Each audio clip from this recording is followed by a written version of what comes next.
Hello, you're watching World Talks on TVP World. My name is Sasha Farbach.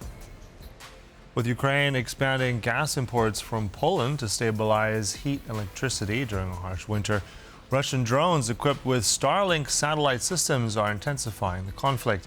Development confirmed by Ukraine's defense minister, Fedorov, and criticized by Poland's foreign minister, Radosław Sikorski, who has called out Elon Musk. Now we're joined by Rostyslav Khotin, senior editor at RFE/RL, to discuss all the latest developments. Good to have you back on TVP World. Hello, Sasha. I want to start with the energy component here. Now, how significant is this new information we're getting that these gas imports will now increase from Poland into Ukraine? How significant of an impact will that be? Ukraine wants to increase gas supplies from Europe, especially from Poland, other countries, but other countries are problematic countries like Slovakia or Hungary. It's difficult to expect that they will come to Ukraine's rescue. But nevertheless, Poland is helping Ukraine, and also Ukraine is importing electricity in addition to gas.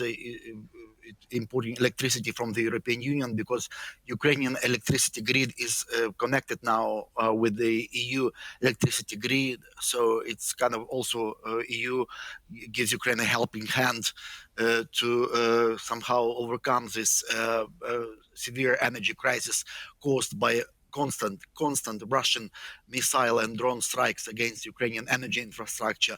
Just this night, Russia launched more than 150 drones against Ukraine, plus one Iskander missile.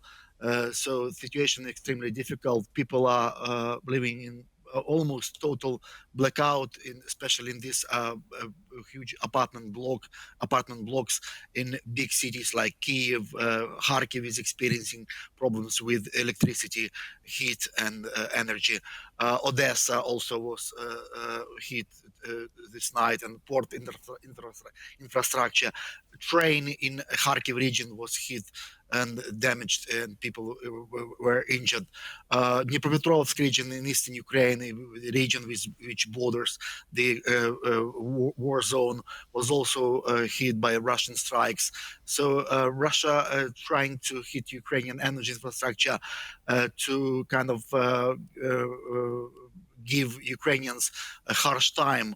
But I think it will fail because Ukrainians, those inhabitants of these apartment blocks in big cities, they gather together, they support each other, they form kind of communities, they doing kind of in the evening barbecues, DJs are playing music, kind of people are united. And but weather is extremely harsh now. You can see that the weather drops to -15, -20 even in the night. Severe frosts in Ukraine have been already for several weeks, and the forecast for the coming weekend is also kind of severe frosts and cold weather. So Russia, it borders the crimes against humanity. If you strike people, the civilians, innocent civilians, during the harsh winter season, with trying to kind of inflict damage in terms of lack of heating, lack of electricity, water. It's kind of borders of crimes against humanity. It's kind of in borders of genocidal policies.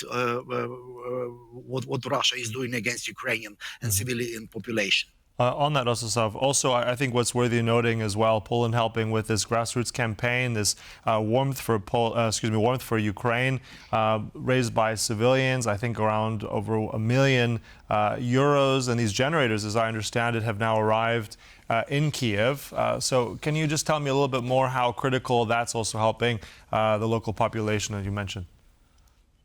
Yeah, generators are crucial for kind of electricity supplies during blackouts when there is no electricity. They are crucial. Ukrainian energy infrastructure is working to the maximum. All nuclear reactors under Ukrainian control, except for Zaporizhia nuclear station, are working to the full capacity. But thermal stations are also, which are not damaged yet by Russian strikes, are also working to the full capacity. But this mobilization of population in and Poland to help Ukraine is significant. It's also in the Czech Republics, people are collecting money, making donations to the kind of urgent donations to support Ukrainian civilians in the harsh winter conditions with generators. Is also important. It's important for these countries as well, because there was a tiredness already felt in Poland and Czech Republic and other neighboring countries. War is lasting for so long. We are suffering. We are hit by rising costs of electricity, communal prices, and so on and so forth, utility prices, and so on and so forth.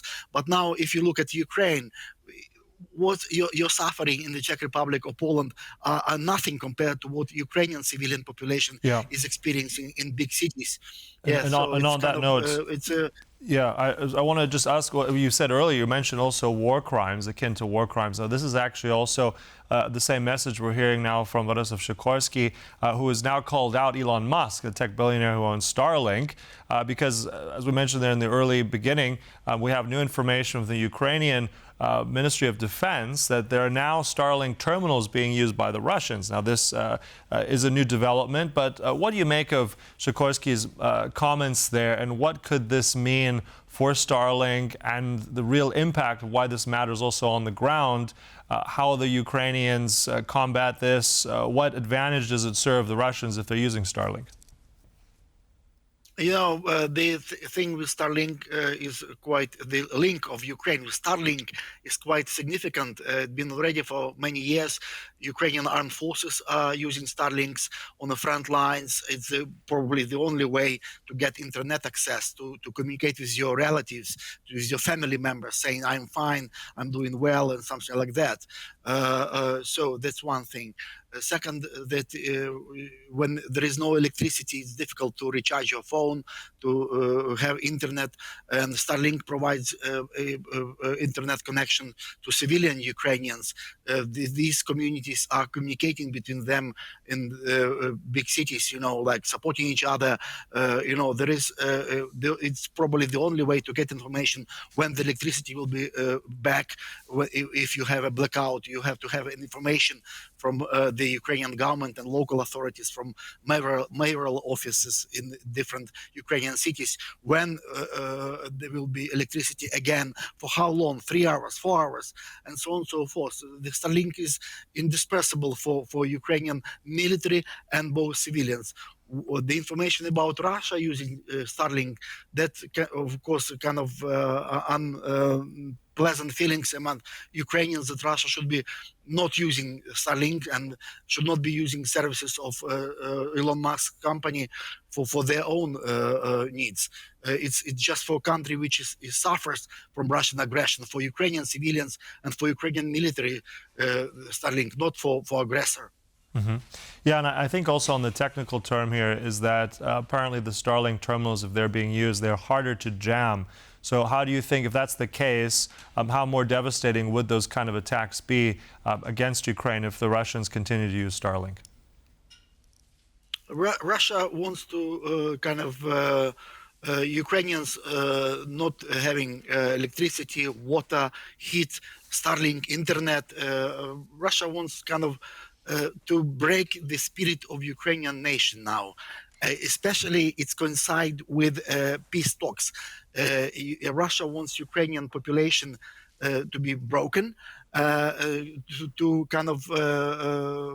Russia wants Ukrainians to want to have peace at any price, any peace. Just give us a peace now. President Zelensky, stop this kind of war against Russia, Russian aggression, and so on and so forth. Russia wants to break Ukrainian spirit and wants Ukrainian population to put pressure on Ukrainian leadership to sign any deal, just not a kind of just peace, not a fair peace, but any deal, But I think Russia will miscalculate because Ukrainians are united.